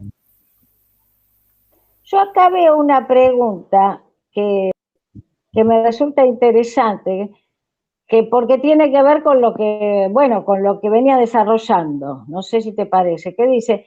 Los márgenes, las puertas como frontera, eso suena más a una oposición femenina en relación a la poesía de Emily Dickinson. Si vos te parece, yo después o cuando quieras, podría retomar el tema de las puertas. Bueno, ¿Querés ahora o después? dale, dale, porque no, las preguntas que estaban dirigidas a Alicia, no sé qué pasó con Alicia, que no está más. Bueno, a ver, les hay una cosa que es muy fabuloso respecto al tema de lo fantasmático en el romanticismo. Y bueno, ahí, a ver, el tema interesante cuando hay un verdadero poeta, una verdadera poeta como es Emily Dickinson, es que en realidad querer centrarlo en conceptos psicoanalíticos puede desbordarlo plenamente, ¿no? Porque la verdad que la literatura dice mucho y dice mucho más quizás. Pero lo cierto es que hay algo respecto de las puertas, los interiores y lo fantasmal, tan bien trabajado por ahí, por ese universo romántico, que nos desborda en cuanto a aquello que podemos sacar en limpio de eso, pero que es muy interesante. Y yo tengo, si les parece, no sé, porque no quiero por ahí, pero es como que a ver, sigue el hilo de alguna manera de esa espera que tenía la traba detrás de la puerta, o sea, desde esa espera de Silvino Campo, por ese que no llega, digamos, por Bioy Casares, podríamos imaginar, aparece esta cuestión quizás de mucha mayor riqueza, si se quiere, que tiene que ver con el mundo de Emily Dickinson. Y les leo un poema. Años estuve lejos de mi casa y ahora, ante la puerta, no me atrevo a entrar. No sea que una cara que nunca vi antes clave su vista imperturbable en la mía y pregunte cuál era mi ocupación ahí. Mi ocupación, más bien, la vida que he dejado seguiría permaneciendo ahí. Me demoré sobre mi asombro, me demoré en el pasado, ese momento como un océano zumbó y se quebró contra mi oído. Reí una desgarrada risa que pudiera tener miedo a una puerta que la consternación urdía y nunca reviviera de nuevo. Coloqué la traba, mi mano temblando de aplicación, no fuera que la horrible puerta se abriera de golpe y me volteara al suelo. Luego retiré mis dedos cuidadosamente como de vidrio y protegí mis orejas y como un ladrón huí jadeante de la casa. Bueno, a ver, este tema de los fantasmas que habitan la casa y este tema de la cuestión de tan ambigua al respecto, de qué hacer con eso, la verdad que es un devenir en la escritura que da cuenta de un universo muy rico, femenino, sí, femenino, en fin, ahí está un poco cuál sería el universo femenino. Claro, yo creo que esto que decís cuando preguntás femenino y pones la pregunta femenino da lugar un poco a toda la referencia que hizo Alicia, que toda esta cuestión de la ensoñación, hay muchas preguntas que tienen que ver con la ensoñación, digamos, es femenino, lo ponemos en pregunta tomando lo de Sarita recién, pero también tomando esto que abrió Alicia, si no es algo universal, vos lo señalaste como una enfermedad universal, ¿no? Si es propio de las mujeres o es algo en general, ¿no? Me parece que por ahí esto sí puede como habilitar un poco la aclaración sobre el tema de la ensoñación, que hay varias preguntas. Alicia. Bueno, yo les agradezco a todos a la mesa. Yo sé que siempre se dicen estas cosas, pero esta vez es verdad, es cierto, que les agradezco porque las menciones a Ana Karenina, por ejemplo, que se ha comparado muchísimo con Madame Bovary, y bueno, Emily Dickinson, que es una de mis favoritas. He ido en peregrinación a su casa en Amherst, Fue un poco decepcionante, pero bueno, ya sabemos que esas cosas pasan. Que yo creo que el camino de la feminidad en Dickinson es muy interesante, como se abre hacia una especie de búsqueda hacia adentro, que comparada con la de Bovary, bueno, Dickinson es una persona que vivió, Bovary es un... Bueno, Bovary fue sacada de una noticia del diario, de una mujer adúltera que se enredó en deudas y se suicidó. Pero me parece que la búsqueda de Bovary es hacia afuera, ¿no? A diferencia de la búsqueda de Dickinson, que se enclaustra y escribe, que tal vez sería una de las soluciones a esa especie de deseo metonímico interminable, ¿no? Que es cómo hacer para que el deseo, que no para nunca, ancle en algún lado, ¿no? Y tomo algunas preguntas que se me han hecho. Primero, para decir que lo de Bovary, la coordenada de la época, lo tomo y no, en el sentido de que si Bovary es un clásico que se sigue leyendo, se sigue haciendo en versiones fílmicas, es porque es un libro que no termina, como todo clásico, de decir lo que tiene para decir. Entonces, siempre encontramos las coordenadas de nuestra época en un libro que tiene 160 años, creo, ya desde publicado. Pero lo interesante, me parece también con Bovary, es que ella, bueno, fue citada, la cuestión del bovarismo, por otro lado, fue citado por Lacan en sus primeras, en el caso de May, ¿no? Ahí toma Lacan la cuestión del bovarismo, para decir si es psicótica o no es, si el bovarismo es psicosis o no, ¿no? A partir de esa tesis del conocimiento paranoico que elabora Lacan en el caso de May. Y yo diría que el conocimiento es paranoico en los paranoicos y es fantasmático en los neuróticos, ¿no? Solo accedemos a conocer algo del objeto en función de nuestro fantasma. Y el fantasma no está disociado de la ensoñación, no coincide plenamente con ello, ¿no? Pero me parece que para que haya un fantasma tiene que haber ensoñación. Y hasta masturbación, como me preguntan en alguna pregunta. Hay alguien ahí que me lo deslizó, ¿no? Sí, Diana, sí. Diana, sí. Son fantasías que uno puede tener también bordando un pañuelo, digamos. La ensoñación es propia de la actividad humana, ¿no? Casi siempre que hacemos algo medio mecánico estamos en algún plano de ensoñación. Y esa ensoñación no está del todo divorciada, me parece. Y después me preguntaba alguien, Liliana Pérez me preguntaba si es un fantasma masculino Emma Bovary. Yo creo que el fantasma masculino más habitual sobre la mujer, primero que es que no entiende nada, ¿no? Que el fantasma masculino es que la mujer no se entiende. Y lo otro es que una respuesta posible, por ejemplo, es la posición masoquista de la mujer. Ese es un clásico fantasma masculino para mí. Ahora, si Emma Bovary, ¿por qué Emma Bovary tiene que morir? ¿Por qué Don Quijote se salva y nos parece un personaje tan simpático, siendo que padece de lo mismo que Emma? ¿Y por qué Ana Karenina y Emma Bovary se tienen que suicidar?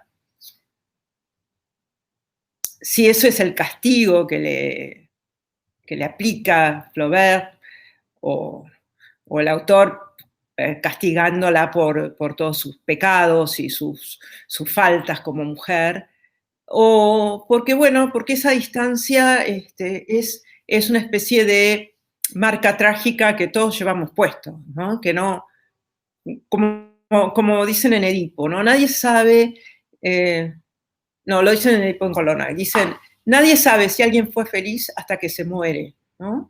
Es solo la muerte lo que certifica aquello que lo precede en la vida del sujeto. Emma, por supuesto, es terriblemente infeliz porque se compara todo el tiempo con ese ideal, ¿no? Con ese ideal al que no puede acceder. Voy a Ponete el micrófono, Sarita. No se te escucha. Micrófono. Está en rojo en pantalla, tenés que hacer el clic arriba de él y se pone en Sí, ya verde. está. Sí. Sí. Yo también, como acaba de decir Alicia, me congratulo de estar en esta mesa donde todos hemos traído nuestra visión desde lugares diferentes y complementarios, ¿no? De alguna manera. Y hay muchas preguntas para responder, para continuar hablando con las cosas que trajeron mis colaboradoras, ¿no? Las que están conmigo en la mesa. En el fantasma, en esto que preguntan, por ejemplo, de si el fantasma es un fantasma masculino en Bovary, yo me acordé de lo que dijo Gustave Flaubert cuando le preguntaban quién era Madame Bovary, y él terminó diciendo: Madame Bovary soy yo. O sea que de alguna manera él se presentó como el representante de ese bovarismo, como dice Alicia, que sufría su protagonista. O sea que de alguna manera siempre lo personal siempre está en la obra que se transmite. Y bueno, no podía ser de otra manera con Madame Bovary.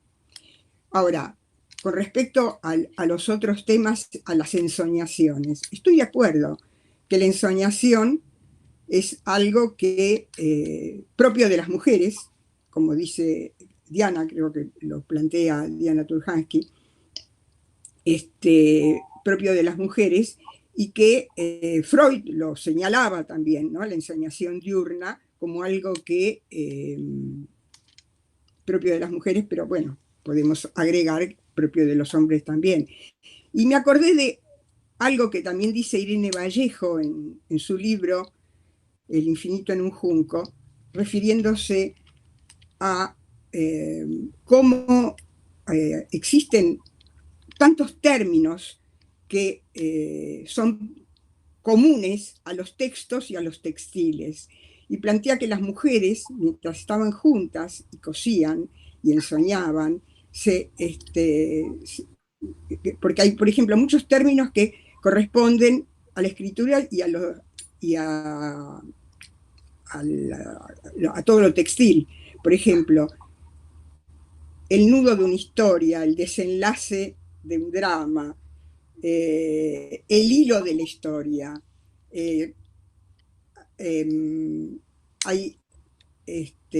Hay infinidad de términos que unen los textiles, la trama de una historia. Todo eso formaba parte de esas ensoñaciones que tenían estas mujeres mientras cosían, y se contaban historias, la transmisión de la literatura oral. La literatura oral se hizo a partir de estas mujeres que lo transmitían de esta manera. Y yo creo que es fundamental recordarlo y reconocerlo para poder entender a estas heroínas que nosotros nombramos dentro de los textos que nombramos acá. Por supuesto, había muchos otros textos que yo quería... Ahí hay un ruido. Sí. Sí, hay muchos otros textos. Hay muchos otros textos que me hubiera gustado también presentar, que también continúan el romanticismo en la época actual. Y yo creo que el romanticismo sigue presente actualmente en los actuales trovadores, en las canciones de amor que estamos tan acostumbrados a escuchar. Por ejemplo, espera, quiero terminar. Sí. Siguiendo un poco con lo que dijiste, Laura, acerca de Freud y el romanticismo, Freud se nutrió de esa literatura. Se nutrió de esa literatura porque nace en los finales de la época del romanticismo, y sus lecturas, Sí. además de ser de los griegos, de Shakespeare, también fue de todo el romanticismo que le llegó a él en ese momento. Y precisamente hablando del amor y de las distintas formas de amor, releyendo, revisitando como uno cada tanto hace los historiales de Freud, releyendo el historial de la joven homosexual, cuando se refiere a cómo amaba a ella, que ella amaba como un hombre, porque ella prefería amar y no ser amada, de acuerdo a cómo pensaba el amor Freud. Esta forma de amar después es considerada el amor cortés, porque lo único que quería era ser mirada y ser querida por esta amada que era la Cocotte. Y así fue, ¿no? Así fue como se desarrolló su amor. Está bien. Y bueno, te cierro esto cerra. diciendo que cierro como que Jean Aluche, refiriéndose a este amor cortés, señala que más que un amor cortés, era un amor perruno. Decía que ella amaba como un perro puede amar a su amo, y que formaba, y yo creo que esto es importante destacarlo. Y lo que me sorprendió es que leyendo el libro de Jean Aluche, en la contratapa del libro me encontré con las últimas estrofas de una canción que de alguna manera habla acerca de este amor perruno. Se las leo, las últimas estrofas, porque se las leo en castellano, por supuesto, la canción es en francés. La canción que pone Aluche en la contratapa del libro es una canción escrita y cantada por Jacques Brel. Las últimas palabras son: no me dejes, no lloraré más, no hablaré más, me esconderé aquí, viéndote, bailar y sonreír y escucharte, cantar y después reír. Déjame volverme en la sombra de tu sombra, la sombra de tu mano, la sombra de tu perro. No me dejes, ¿no? Mostrando la forma más humillante de amor que puede tener un hombre hacia una mujer, que era el amor cortés, y que tenía esta mujer hacia la Cocotte. Y que es la forma de amor que aparece mucho en el romanticismo. Yo, por eso, o sea que es una continuación del romanticismo en nuestros días. Porque muy buena Sarita, muy buena esta referencia de Aluche respecto del libro. Es un libro donde Aluche hace toda una referencia a la joven homosexual. Muy bueno el libro. Sí, Sarita, gracias. Sarita. La otra Sarita. La otra Sarita Cohen. Sara Cohen. A ver, yo querría hacer una suerte de diferencia que me parece que es importante hacerla, que tiene que ver con que una cosa es pensar un recorrido respecto o de un devenir en la escritura. Esto que también dice Deleuze, ¿no? Devenir mujer. Hay algo, espera un poquito, Sara. Hay un ruido muy fuerte, no sé qué es. Y acá no es. Hola, ahora está. A ver, prueba ahora. Hola. Sí, ahora mejor. Sí, ahora sí. Ahora mejor.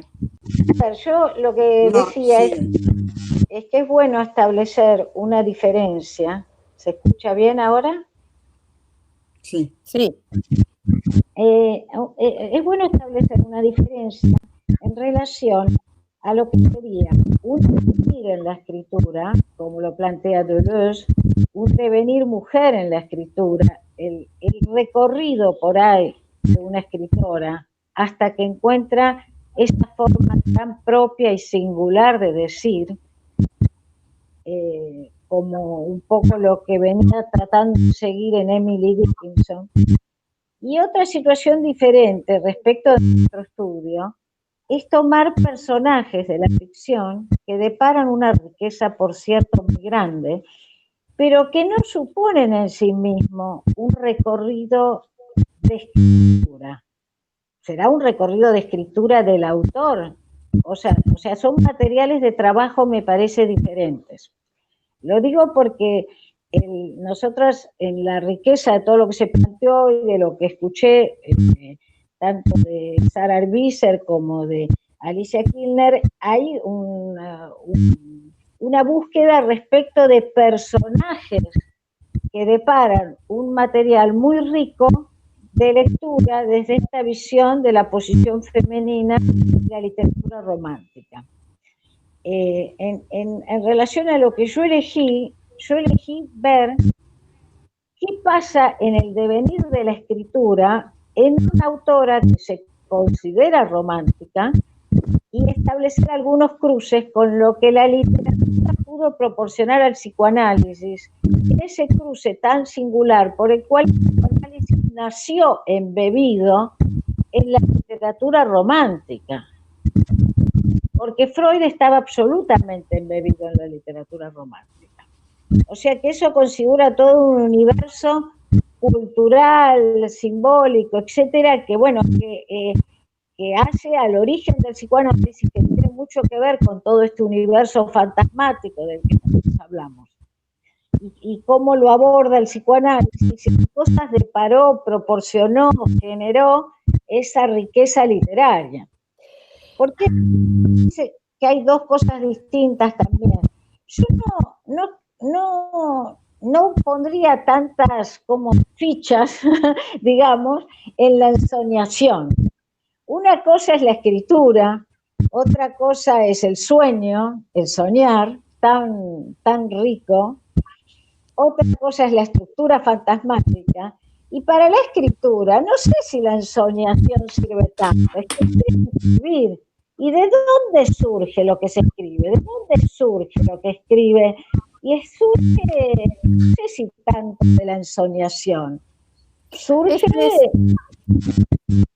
Me parece que es interesante, perdona, Sarita, te interrumpo, pero me parece que es interesante este punto que traes, porque también se empieza como a plantear, o queda planteado, como una diferencia entre lo que es la escritura específicamente, la escritura literaria, y lo que hace toda la cuestión de la fantasía, la ensoñación, que es todo que hace a la cuestión del deseo, que es un poco como este cruce que por ahí, por momentos parecería como que es forzado pero en definitiva parece que son dos campos distintos que se nutren. Yo creo que en un punto, cuando se hace la referencia freudiana de que Freud, heredero del romanticismo alemán, creo que lo que permitió a Freud es como abrir todo este como aspecto del sujeto, de la subjetividad, pero después lo pone, como dice Alicia, en otro lado. Vos también hiciste la referencia que el psicoanálisis tiene que ver en el saber, y el romanticismo, todo este mundo tiene que ver con el misterio. Y yo creo que el misterio, que es propio del romanticismo, queda como englobado en lo que es la escritura, que no se sabe bien por dónde va, pero que esa apertura que hizo el romanticismo cuando el psicoanálisis le dio a partir de Freud una senda, permitió que entre para algún lado, y que en un punto creo que también lo liberó de esta cuestión específicamente femenina, como yo dije al principio, que cada uno tomó, Alicia también tomó, porque que hace a una cuestión universal, que son muchas de las preguntas que se plantearon, ¿no? Pero me parece interesante esta división que trae Sarita de la escritura y el psicoanálisis, como que son dos campos que se nutren y están interconectados, pero va por lugares distintos. Eso quería aclarar. Bueno, Alicia. Pero quería primero estaba Alicia. Sarita, espera, estaba Alicia, ahora después te doy. Es que hay dos formas, me parece a mí, de detener la metonimia. Una es la sublimación y la escritura como una de las formas de la sublimación. Y la otra forma de detener la metonimia es el amor, que hace metáfora. Bueno, los dos hacen metáfora, digamos, ¿no? Hacer metáfora me parece que detiene la metonimia. Bueno, ahí.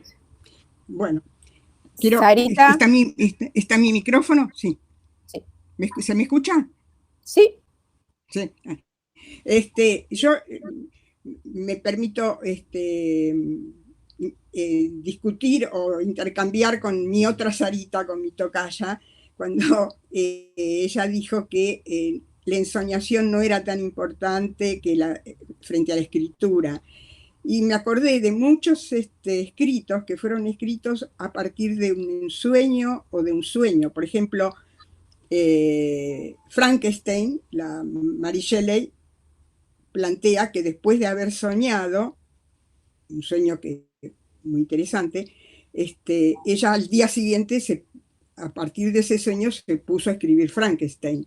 Y así como esto, muchos más. Dice, Borges, por ejemplo, habla de que escribe acerca de sus sueños. Perdón, Sarita, pero yo diferencio ensoñación del soñar. De alguna manera están emparentados el ensueño y el sueño. Es decir, por eso se llaman sueños diurnos, los ensueños. Son los sueños diurnos que, está bien, se crean fantasías, novelas, que después también van a formar parte de los sueños. Yo creo que es la misma temática que nutre a uno y nutre a otros y que nutre la escritura.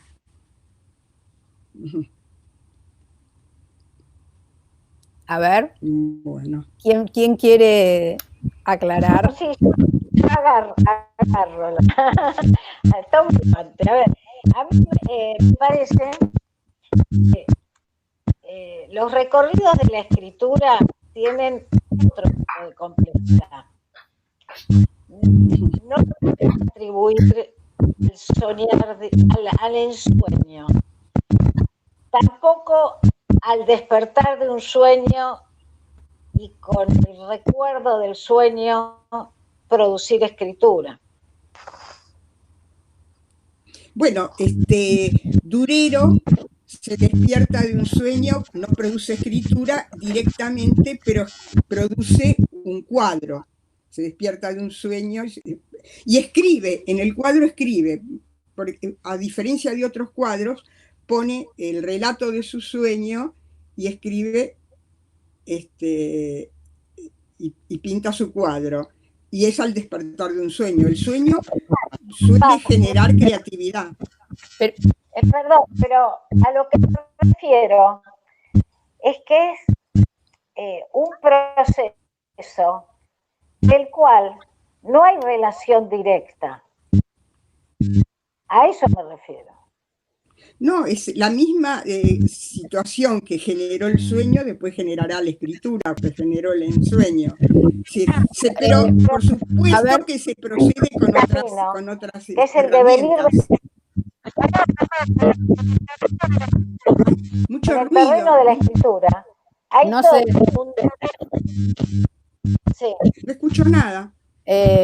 A ver, puedo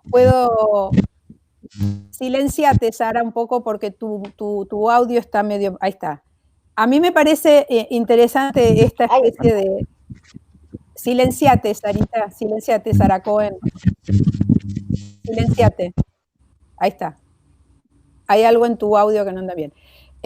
A mí me parece como que esta especie de cruce que se empezó a generar, que también aparece en algunas preguntas del chat, entre esto que yo mencionaba de que habilitó este intercambio entre las Saras, creo que entre ensoñación y la escritura y la cuestión de los sueños diurnos que un poco traía Sara Arbizer, me parece, digamos, no puedo dejar de agregar en esta especie de intercambio de ideas y de conceptos que Sara es escritora y escribe, es poeta. Entonces pensaba como que estabas como también como más presionada por momentos a poder poner en palabras algo de lo que hace a todo este proceso de creatividad, que es como que va por una vía distinta, que no se puede tomar por la misma vía.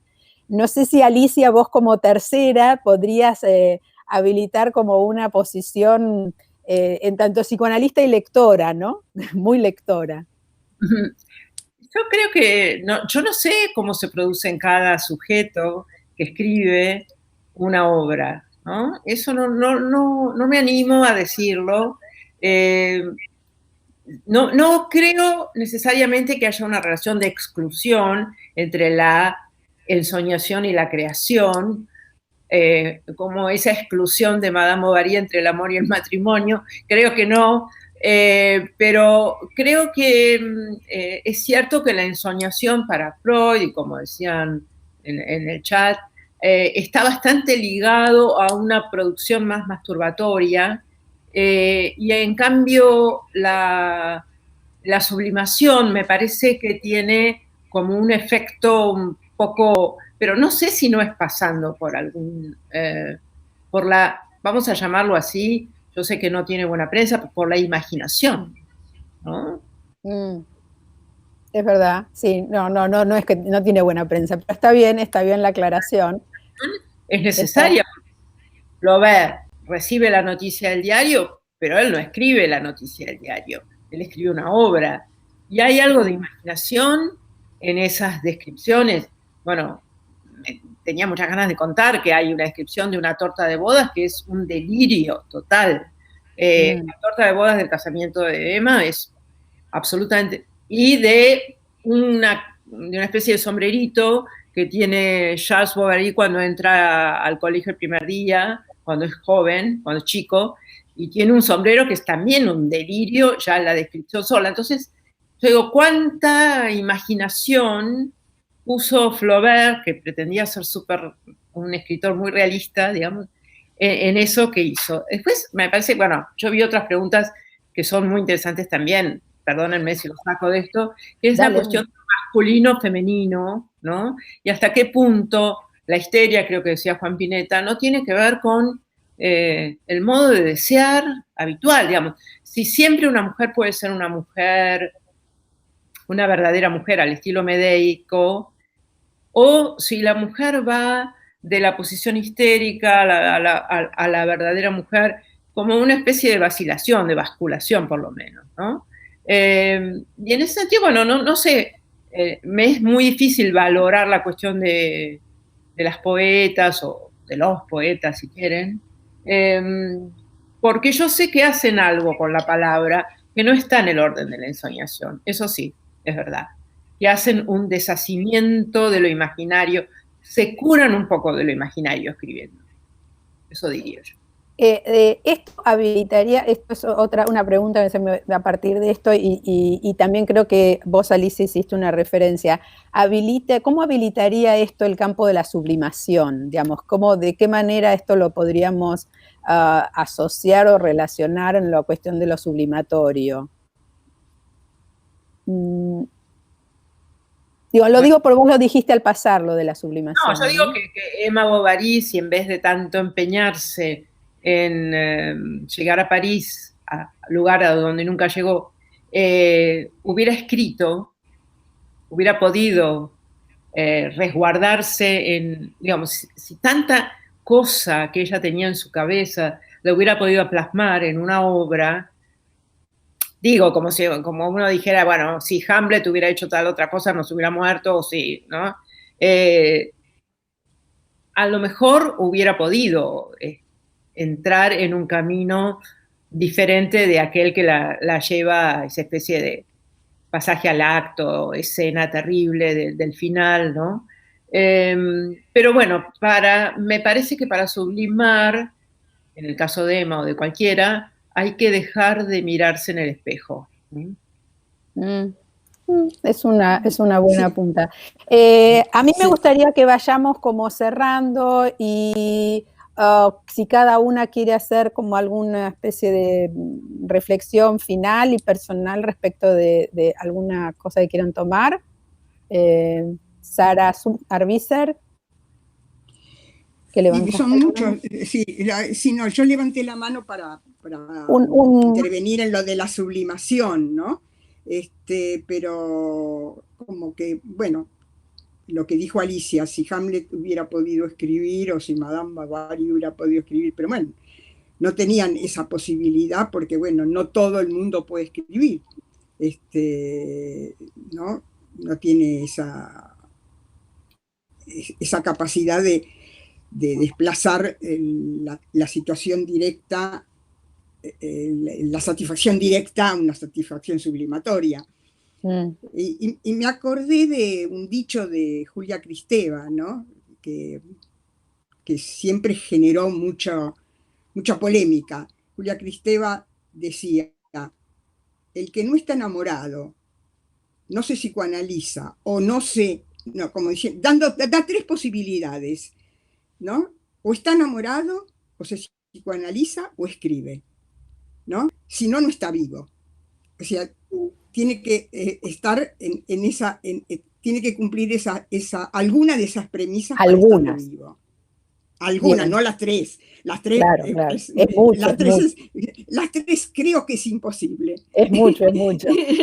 Por eso, yo creo, sí, creo que esto es, sería, yo lo tomaría como, sí, no diría tal cual como lo dice Julia Kristeva, pero es como para pensarlo, ¿no? Es como para pensarlo, sí. Bueno, Sara Cohen. Sí.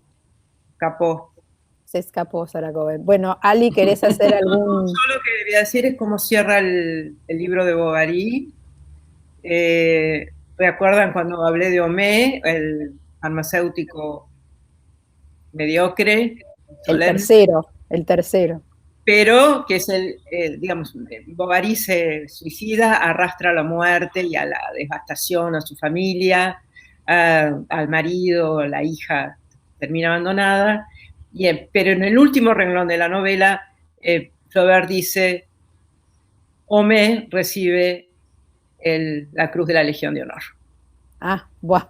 ¡Qué final! El final no podía ser peor, digamos. Ya, no bastaba con que todos hubieran muerto, todo un desastre, sino que para ponerle broche... Que lo premiaran. Claro, premiaran. Exactamente. No sé qué pasó con Sara Cohen, que me hubiera gustado que le dé como algún tipo de cierre por su intervención, que estuvo muy, muy buena, pero entonces voy a hacer yo una especie de cierre, no haciendo como no me gustaría hacer una síntesis de cada una, porque creo que cada una estuvo... digamos, haciendo sus recorridos a partir de la propuesta de la mesa. Lo que sí quiero decir, y esto sí a modo que lo dije un poco al principio, pero lo quiero poner como al final, que para mí esta mesa fue como una especie de oasis en este momento tan arrasador de las cabezas y quemacabezas de lo que estamos viviendo. Entrar en estos mundos tan románticos y hablar sobre el romanticismo y sobre la ensoñación y sobre el amor, para mí fue como, buenísimo, y les agradezco a cada una el haber podido navegar como por estas aguas, que realmente fue como súper agradable, y me agradezco también a la Secretaría Científica haber podido dar un espacio a esto, porque es como un alivio en estas épocas tan de tormenta. Así que con esto me despido, gracias a las tres. Sara, ahí está Sara, que apareció, pero no sé. Y bueno, espero que nos sigamos viendo, por ahí siempre de esta manera nos acerca un poco, y a los colegas que nos acompañaron en los chats, algunas preguntas se pudieron decir, otras no todas, como siempre queda como en un espacio y en un lugar más difícil, pero gracias por todos acompañarnos, a los colegas de APE, que tengan todos los psicólogos y psicólogas y psicólogues muy buen día, y bueno, buena semana, y nos vemos en la próxima. Chau. Bueno, chao. Chao.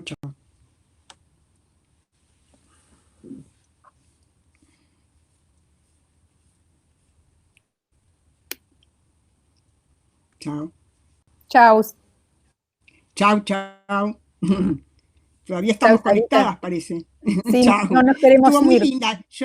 ¿Te gustó, Sarita? Me encantó y quería decirte que para mí fue una fiesta. Sí, en este Esto fue una clima de fiesta. tanto lío, fue como Para mí fue una bárbaro. fiesta. Para mí fue una Bueno, fiesta. Lo para disfruté mí también. mucho. Sí.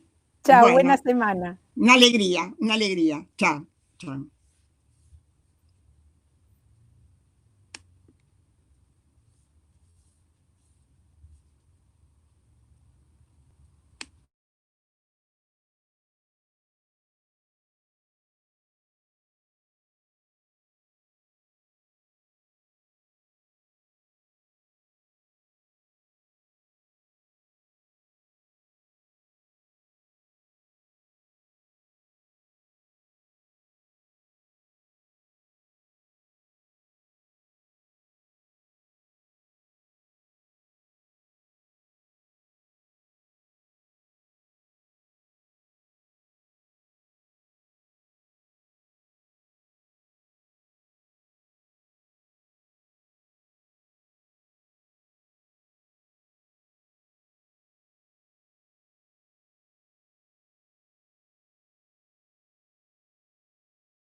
Buen día, te estoy enviando cámara y micrófono.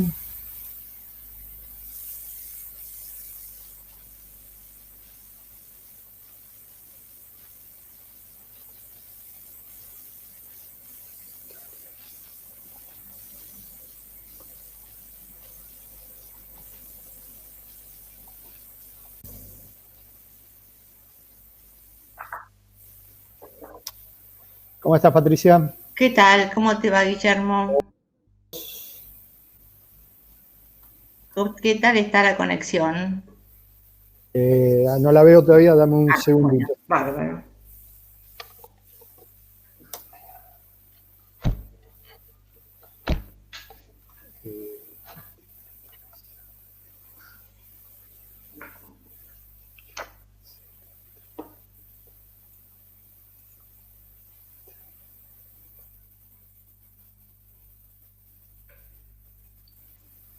Esther, buenos días, te envío cámara y micrófono.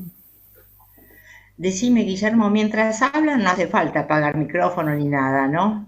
Preferentemente, sí, es mejor tener apagado los micrófonos para que no entren los ruidos.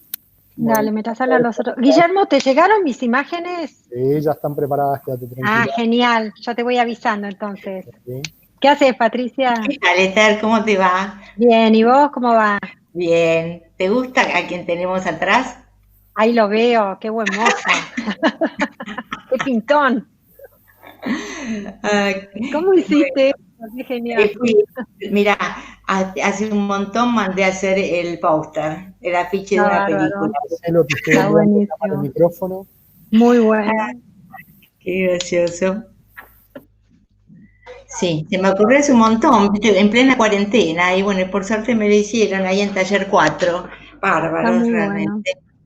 está muy bueno. Bueno, hola a todos, ¿cómo están? ¿Qué Hola, tal? ¿cómo estás, te va, Marcelo? Marcelo? ¿Todo bien? ¿Qué tal? Nos falta quien, Norberto.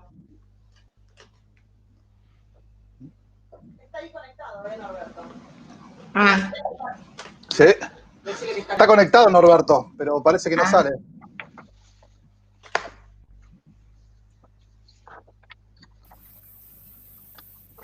Ya te invito, Norberto, un minutito. Marcelo, te voy a sacar un segundito el micrófono, ya te lo devuelvo. ¿Eh? Perfecto.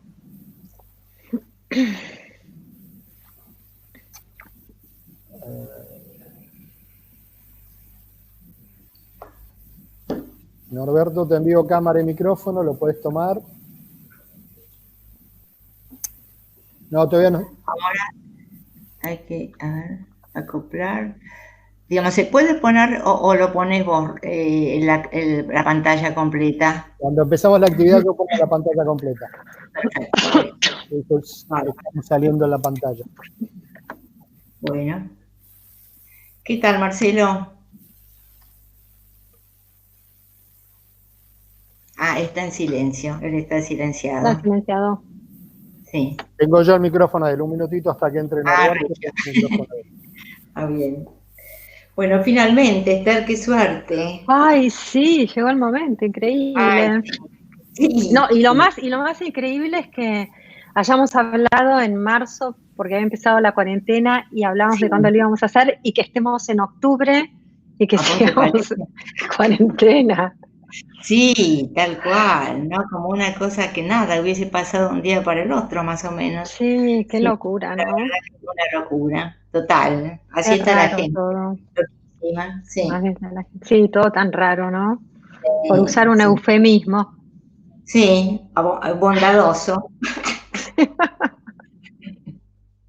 Sí, Qué porque la locura. verdad que realmente qué suerte, mira, tener esto, porque sinceramente cuando hicimos la prueba ya quedé encantada, viste, no hubiese seguido hablando, porque realmente en estos momentos es ideal, la verdad, es ideal todo esto. Sí, sí, no, bueno, hay tantas cosas que no podríamos hacer, ¿no? Exacto, sí, no sé qué podríamos hacer, muy poco, porque todo esto no se podría, la verdad. Sí, cuánta clase y también yo estoy en un concurso de cuentos y que es cuento digital. Se está mandando, los chicos se están mandando, digo chicos porque me noto por las escrituras que es gente joven también. Entonces Sí. mandan cuentos, narraciones más tradicionales y lo que se llama cuento digital. Y muchos son sobre la cuarentena. Y cómo están usando, cómo el tema se entreteje con lo digital también, es muy impresionante. Sí. Es muy impresionante, sí, sí. Para bien, digamos, ¿no? O sea, que ya que pasa esto, como narrativamente, sí, totalmente, sí. Sí, lo que me decían es que la gente que está en la universidad y demás tiene muchísimo más trabajo porque Tiene más trabajo. es muchísima actividad la que tienen, Sí, muchísima. sí, claro. Sí, además, claro, sí, había por ahí exámenes que eran orales, también que son escritos, y después si hay alguna discusión, por lo que tengo entendido, ¿no? Yo tengo amigas que trabajan con cátedras y que sí, así es. Muchísimo. Bueno, y que también los chicos están bastante más participativos e integrados que en lo presencial. Mira qué raro. Sí, sí, porque por un lado también a veces cuesta más concentrarse, ¿no? En el Zoom, estando en la casa. Sí. Pero bueno, todo es nuevo y misterioso y extraño. Es ideal para nosotras, que nos gusta Frankenstein. Tal cual. Norberto, te estoy enviando cámara y micrófono nuevamente. Norberto. Ok, ahí te veo y te escucho. ¿Recibís bien, Norberto?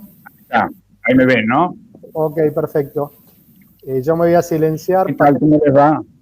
¿Qué tal, Norberto? Perdón. Hola. ¿Cómo le va? No lo veo yo. No se ve. Ahí está. Hola. Hola, ¿qué tal? ¿Cómo les va? Un segundito. Ahora le voy a habilitar a Marcelo el micrófono, pues yo no puedo tener sino el micrófono. Patricia, cuando yo te ponga la pantalla así es que estamos para empezar. Ahora van a estar con la pantalla chiquita y cuando yo te pongo en la pantalla grande están para empezar. Marcelo, te devuelvo el micrófono. Perfecto. ¿Qué hora es? -5. 4.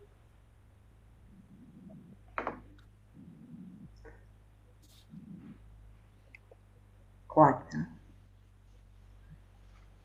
3. ¿Qué tal, Norberto? ¿Qué tal? ¿Cómo te va? Qué complicado es andar en estas cosas. Bien. No, porque yo con Zoom ando muy bien, o sea, nunca he tenido un problema. Esto es más complejo con mi computadora, ¿no? Yo tengo mal Fibertel. Pago lo máximo y tengo lo mínimo. Sí, eso pasa. Ejemplo de lo que pasa en este país. Sí, Fibertel es un clavo, a mí me pasa. No, y aparte Fivertel, no, es a mí también. Estamos ahora con iPlan. Lo cambiamos, justamente. ¿Vos lo cambiaste el Marcelo plan? está silenciado. Sí, lo Sí, cambié a Marcelo. iPlan. Marcelo, ¿cómo hacemos? Te leemos los labios. Hola. A ver. Hola. ¿A mí me ven? Sí. Sí, perfecto. Perfecto. ¿Cuánto falta? Faltan 2 minutos. Pantalla el micrófono en rojo, cuando yo me cierro tenés que meter arriba de él. Bueno. Vos que hablabas, Norberto, del cine, tengo atrás, por eso te dije que tenía una sorpresa, el afiche de la película. Está buenísimo. No, ahora allá voy al tuyo, estoy con 2 mesas. ¿De cuál película? ¿No te aparece el micrófono? ¿Listo?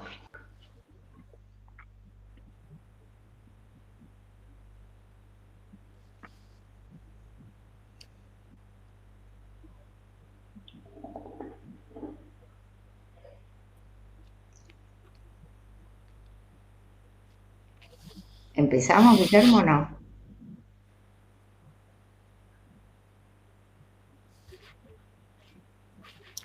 Patricia, ¿me escuchás ahí?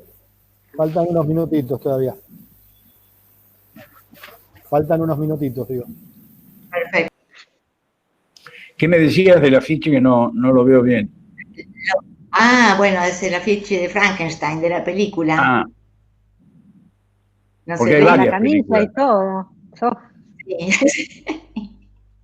Sí, elegí este primero porque lo podían hacer con mejor resolución. Ahí está. Y justo Ahí está. tenía... Sí, ahí está Marcelo, perfecto. ¿Qué actor era? Boris Karloff. Boris Karloff. A mí, Sí. eso para mí no.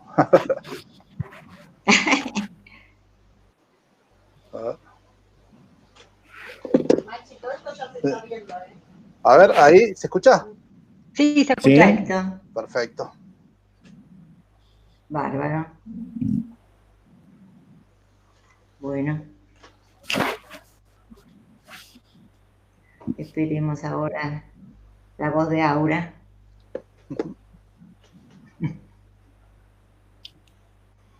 Así lanzamos.